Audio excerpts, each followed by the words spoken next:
台南市也有一个查某人驶跑车驶正紧，去弄到停伫咧路边的3台汽车甲3台奥多麦，造成1个人受伤。警方到现场了后，确认这个查某人毋但食酒驶车，甚至车顶阁有载因查某囝，甲依照违反公共危险罪移送法办。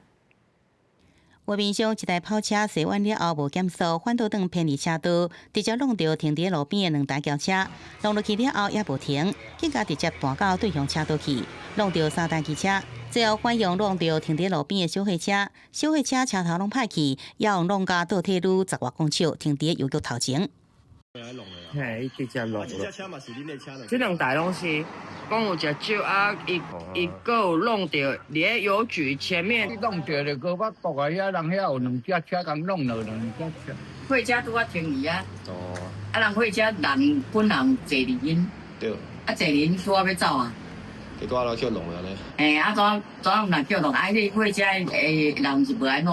造成事故车是台跑车驶完了后，车头的车挡墩规落来，轰弄到汽车倒规片，现场是乱糟糟。因台南消防新营消防分队接报，派救护车甲货车司机送病院。不过造成事故，这台车40岁驶车的查某人甲伊的查某囝是惊到尔无受伤。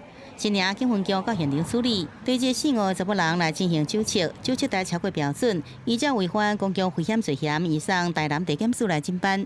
肇事驾驶人实施酒测，酒测时超过标准，依违反公共危险罪移送台南地检署侦办。这车祸也伫网络引起民众讨论，讲伊电力交通违规，甚至载查某囝考试好运，赛车上路。对此，警方呼吁驾驶人千万唔通考试家己好运，啉酒了后唔通赛车骑车，保障家己甲别人的安全。记者综合报道。